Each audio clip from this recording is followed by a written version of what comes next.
Welcome back everyone. Welcome to civil services study. UP RO की test series चल रही है। नेक्स्ट टेस्ट पर आ जाइए। इस टेस्ट सीरीज की प्लेलिस्ट बना रखी है, वहाँ पर आप टेस्ट नंबर 1 से लेकर जो भी नया टेस्ट आएगा वहाँ तक पहुँच सकते हैं। डिस्क्रिप्शन बॉक्स में लिंक है उसका। तो चलिए स्टार्ट करते हैं। 20 प्रश्न हो गए इसमें इंपॉर्टेंट। तो पहला प्रश्न है, द्वितीय विश्व युद्ध जब हो रहा था यानी वर्ष 1945 में जापान के नागासाकी पर गिराए गए बमों में कौन सा विस्फोटक जो है वो प्रयुक्त किया गया था? सोडियम, पोटेशियम, प्लूटोनियम या यूरेनियम? देखिए 6 अगस्त 1945 को जापान के हिरोशिमा पर जो बम गिराया गया उसमें जो है वो यूरेनियम प्रयुक्त हुआ था। और 9 अगस्त 1945 को जापान के नागासाकी पर जो बम गिराया गया था उसमें प्लूटोनियम का उपयोग हुआ था। तो सी है इसका आंसर, क्योंकि नागासाकी पर पूछ रहा है ये। देखिए 9 अगस्त 1945 को फैटमैन नामक बम जो है जापान के नागासाकी पर गिराया गया। इसमें प्लूटोनियम का प्रयोग विस्फोटक के रूप में किया गया था। वहीं दूसरी ओर इससे कुछ दिन पहले 6 अगस्त 1945 को जापान के हिरोशिमा पर जो बम गिराया गया था उसका नाम लिटिल बॉय रखा गया था और उसमें यूरेनियम का प्रयोग किया गया था। तो ये बहुत पूछे गए एग्जाम में प्रश्न, ठीक है। ये नाम लेकर भी पूछे गए कि नाम क्या थे उनके, फैटमैन और लिटिल बॉय। कब कब गिरे? 6 अगस्त 1945 और 9 अगस्त 1945। कौन कौन से शहरों पर? हिरोशिमा और नागासाकी पे। क्वेश्चन नंबर 2 पर आ जाइए। एशिया का प्रथम इंजीनियरिंग कॉलेज निम्नलिखित में से कहाँ स्थापित किया गया? एशिया का पहला इंजीनियरिंग कॉलेज भारत में स्थापित किया गया। आईआईटी रुड़की है वो, यानी रुड़की में वो स्थापित किया गया। ये नंबर इस पर कॉल या व्हाट्सएप करके आप फुल टेस्ट सीरीज प्राप्त कर सकते हैं आरओ की। देखिए एशिया का प्रथम इंजीनियरिंग कॉलेज 1853 में रुड़की में स्थापित किया गया था, जो वर्तमान में भारतीय राज्य उत्तराखंड में स्थित है। और इसका पहले नाम क्या था? Thomson college of civil engineering था, जिसको 1948 में बदलकर यूनिवर्सिटी ऑफ रुड़की कर दिया गया। और 21 सितंबर 2001 को भारत सरकार ने अधिसूचना जारी की और इसे भारत का 7वां प्रौद्योगिकी संस्थान घोषित किया। प्रौद्योगिकी संस्थान Indian institute of technology. Question number 3 पर आ जाइए। ग्रहों की गति के नियम निम्नलिखित में से किसने प्रतिपादित किए थे? ग्रहों की गति के नियम केपलर ने दिए थे। बी है इसका आंसर। ग्रहों की गति संबंधित 3 नियम जो है वो केपलर द्वारा प्रतिपादित किए गए थे। और केपलर ने स्पष्ट किया कि प्रत्येक जो ग्रह है यानी प्लेनेट, वो दीर्घ वृत्ताकार कक्षा में सूर्य की परिक्रमा करता है, ठीक है। Each planet revolves around the sun in an elliptical orbit. Number 4 पर आ जाइए। चुंबकीय सुई निम्नलिखित में से किस ओर संकेत करती है? अधिकतर प्रश्न इसमें साइंस के हैं, इंपॉर्टेंट है। 25 से 28 प्रश्न पूछे जाते हैं साइंस के, आरओ में भी और पीसीएस में भी। चुंबकीय सुई जो है वो नॉर्थ, उत्तर की ओर इंगित करती है। देखिए चुंबकीय प्रभाव के कारण जो चुंबकीय सुई है उसकी नोक जो है वो सदैव उत्तर दिशा की तरफ होती है और दिशा सूचक यंत्रों में चुंबकीय सुई का प्रयोग किया जाता है। क्वेश्चन नंबर 5 पर आ जाइए। भारहीनता की अवस्था में मोमबत्ती की जो ज्वाला है उसका आकार कैसा हो जाएगा? बताइए। वो हो जाएगी गोलाकार, गोलाकार जलेगी। भारहीनता यानी अति सूक्ष्म गुरुत्वीय अवस्था यानी माइक्रोग्रेविटी या भारहीनता की अवस्था में किसी मोमबत्ती के ज्वाला का आकार कैसा हो जाएगा? गोलाकार हो जाएगा। वैसे तो ऊपर के ऐसे चलती है वो। नंबर 6 पर आ जाइए। निम्नलिखित में से हिमालय की तीसरी सबसे ऊंची चोटी कौन सी है? तीसरी पूछ रहा, सबसे ऊंची पूछ ले तो कौन सी है? सबसे ऊंची तो माउंट एवरेस्ट है, ऑप्शन में नहीं है। लेकिन तीसरी सबसे ऊंची चोटी कौन सी है? वो है mount Makalu. Option number C है इसका आंसर। ये इंक्रीजिंग डिक्रीजिंग ऑर्डर में भी सजाने के लिए यहाँ पूछ लेता है।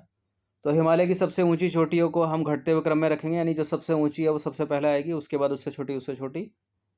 तो माउंट एवरेस्ट सबसे ऊंची है 8,848.86 मीटर। उसके बाद है कंचनजंगा 8,586 मीटर। फिर है माउंट मकालू 8,463 मीटर। और धौलागिरी की बात करें 8,167 मीटर। नंगा पर्वत की बात करें 8,126 मीटर। नंदा देवी की बात करें 7,816 मीटर।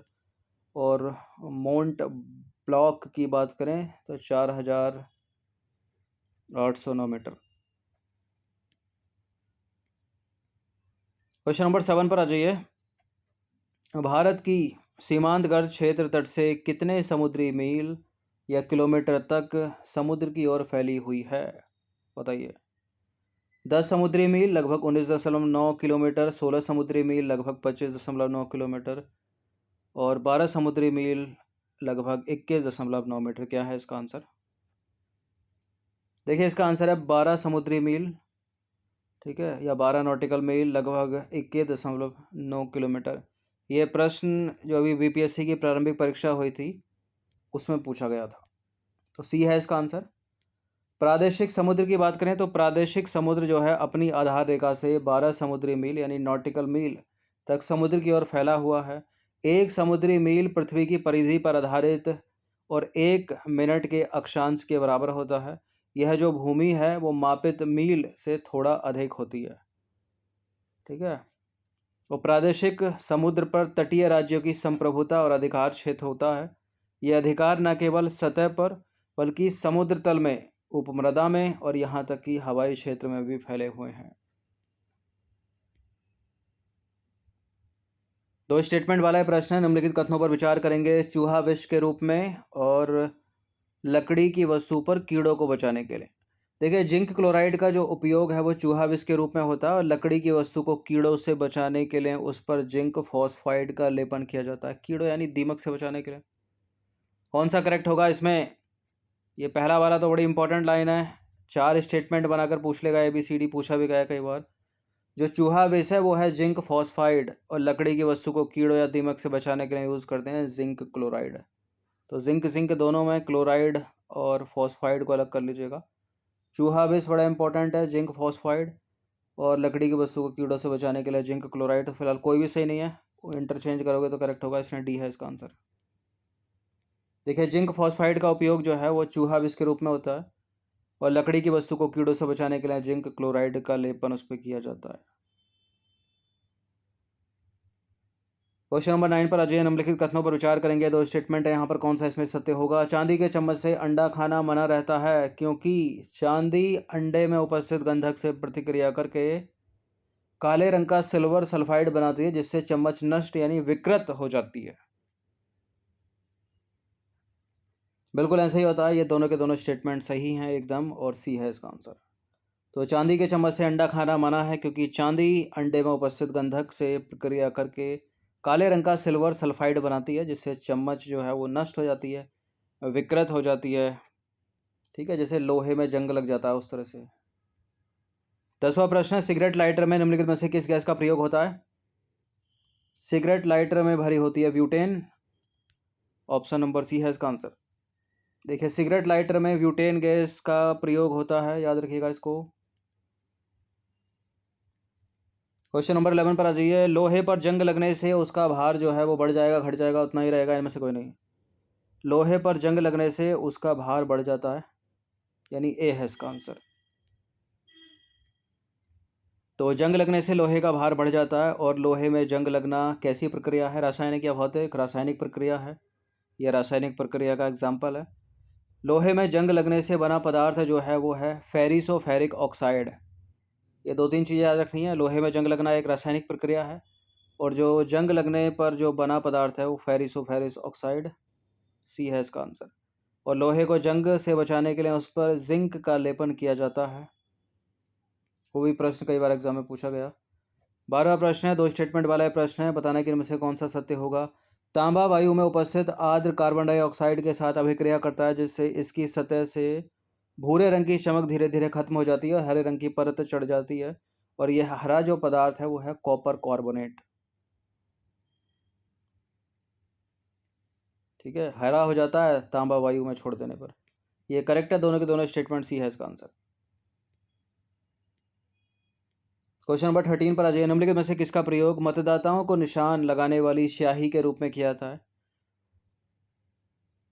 इंडेक्स फिंगर पर आपके नेल्स के ऊपर एक स्याही लगाई जाती है, 3-4 दिन तक रहती है वो, ठीक है, ताकि दोहराव की स्थिति से बचा जा सके कि हाँ भाई एक बंदा 2 बार वोट ना कर दे। तो ये होती है सिल्वर नाइट्रेट, इंपॉर्टेंट है, ए है इसका आंसर। देखिए सिल्वर नाइट्रेट का प्रयोग निशान लगाने वाली स्याही बनाने में किया जाता है। मतदाताओं की उंगली पर इसी का निशान लगाया जाता है, और सूर्य के प्रकाश में अपघटित हो जाने के कारण सिल्वर नाइट्रेट को जो है वो रंगीन बोतलों में रखा जाता है, इसको भी याद रखिएगा।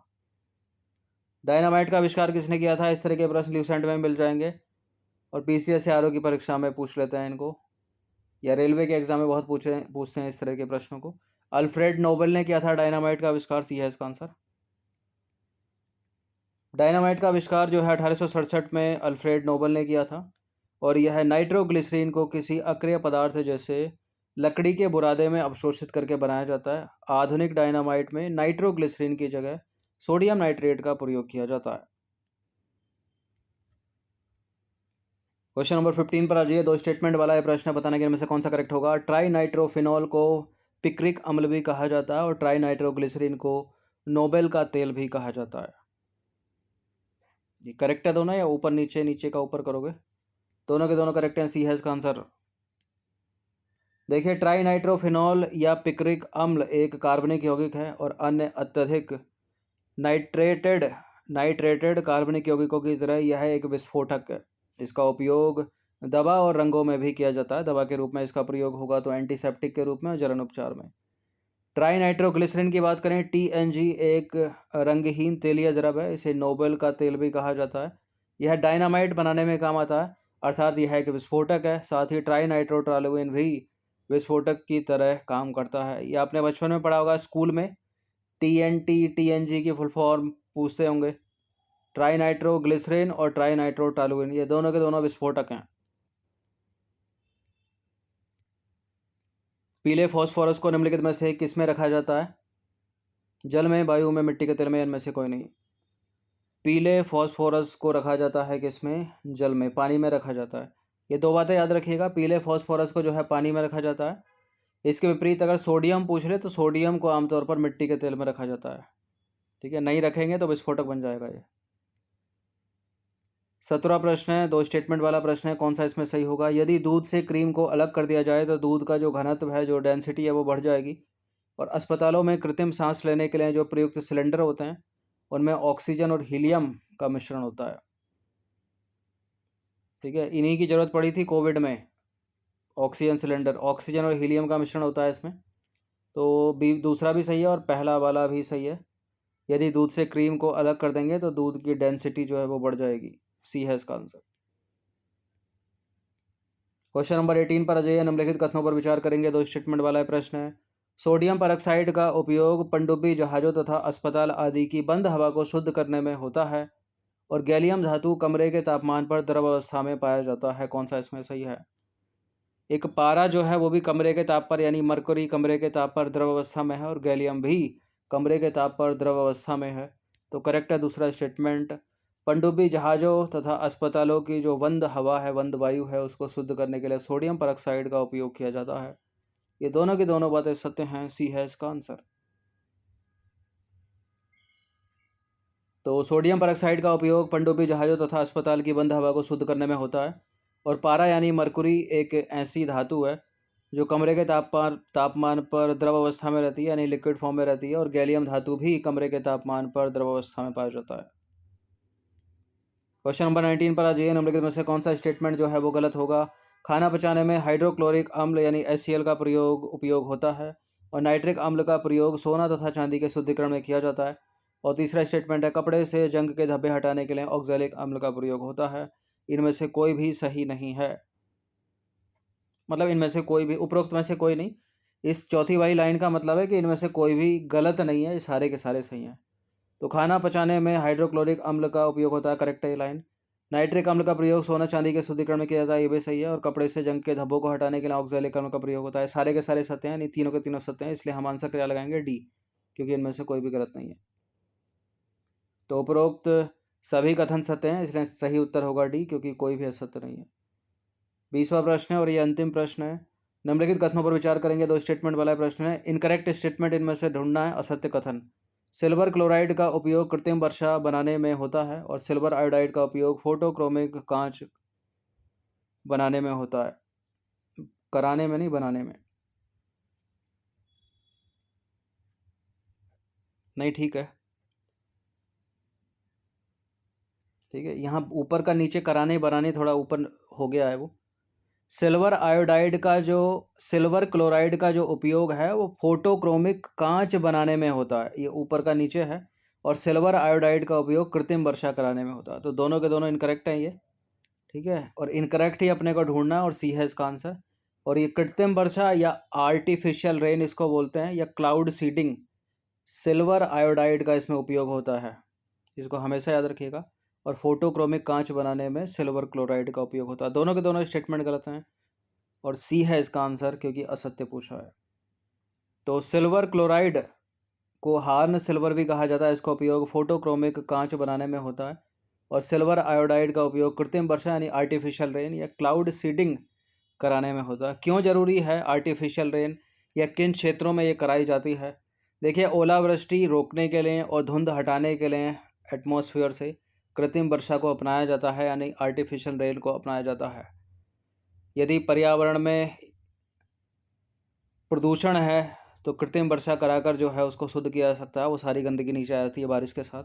और कृत्रिम वर्षा जो है सूखा प्रभावित क्षेत्रों के लिए वरदान है, ठीक है, इससे सिंचाई की जा सकती है। तो 20 प्रश्न है ये इंपॉर्टेंट। इस तरह के प्रश्न आपको जरूर आरओ एआरओ की परीक्षाओं में मिलेंगे। इनकी प्रैक्टिस 1 से 2 बार कर लीजिएगा। इन टेस्ट का फुल टेस्ट पीडीएफ सीरीज भी प्राप्त कर सकते हो, जो मिलेगा आपको पेड टेलीग्राम ग्रुप में। नंबर इस पर कॉल या व्हाट्सएप करके आप ज्वाइन कर सकते हैं। धन्यवाद।